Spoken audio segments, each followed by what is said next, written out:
Time جو dollar کا rate ہو 110 روپے کا، آج 300 کوئی ہے. آپ میڈیا کے جتنے دوست ہیں، میں آپ سے اللہ کی رضا کی خاطر یہ بات کرتا ہوں کہ آپ سوچیں کہ اس ٹائم جس بندے نے انویسٹمنٹ کی تھی اپنے بچوں کا جو روزی ہے، اپنے بچوں کا رزق آدھا پیٹ کاٹ کر انہوں نے اپنے گھر بنانے کے لیے اگر ان سے پلاٹ لیے تھے تو آج وہ کس سٹیج پہ کھڑے ہوں گے؟ یقین مانے کئی لوگوں نے مجھے کہا جی ہم خودکشی کریں گے، کئی لوگوں نے کہا جی آپ ہمیں روڈ پہ لے کے جائیں، ہم کشمیر ہائی وے بند کرنے کے لیے تیار ہیں، کئی لوگوں نے کہا جی ہم سلور سٹی کا جو آفس ہے اس کے آگے دھرنا دے دیتے ہیں. ایک ماں کے لیے اگر ایک لیڈر، پاکستان کا ایک عظیم لیڈر جو بڑا لیڈر ہے،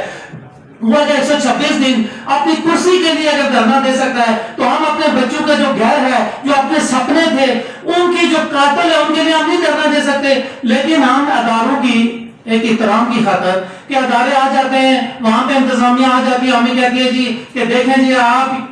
کہیں اور جگہ پہ جائیں، کہیں اور بات کریں، آپ نے روڈیں کیوں بند کر دی ہیں، یہ سلور سٹی کے آفس کے آپ نے دھرنا کیوں دے دیا ہے. اس کے احترام میں ہم ان کو کہہ رہے ہیں کہ آپ نہ نکلیں. میں میڈیا سے یہ کہتا ہوں کہ آپ کے مقصد سے آپ انتظامیہ تک، آپ اعلیٰ حکام تک یہ بات پہنچائیں کہ اگر ہم نے متاثرین کو روکا ہوا ہے کہ آپ آگے نہ آئیں، آپ احتجاج ہمارے ساتھ نہ کریں، آپ روڈیں بند نہ کریں، تو برائے مہربانی وہ جو متاثرین ہیں ان کا مسئلہ حل کر دیں. ملک صغیر صاحب تو ان کے انویسٹر ہیں، یہ تو ان کے پارٹنر ہیں، یہ ان کا تو مسئلہ انشاءاللہ حل ہوگا ہی ہوگا. لیکن وہ جو متاثرین ہیں ان کے پیچھے میں کھڑا ہوں، ان کے پیچھے اجمل بلوچ کھڑا ہے. کیوں کہ وہ جو دکاندار ہیں، ان کے تاجر میرا وہ مجھ تک آئیں گے کہ جی آپ ہمارے صدر ہیں، تو میں ان تک آؤں گا کہ آپ پاکستان کے آپ صدر ہیں، تو میں ان کو کھینچ کے لاتا ہوں. کچھ دوست یہ سوال کرتے ہیں کہ آپ کیوں آتے ہیں، تو میرے آنے کی، اجمل بلوچ صاحب کے آنے کی وجہ یہی ہے کہ وہ جو چھوٹے تاجر ہیں وہ اس ٹائم بہت زیادہ جو ہے وہ صدمے میں کہ ان کا سپنا جو ہے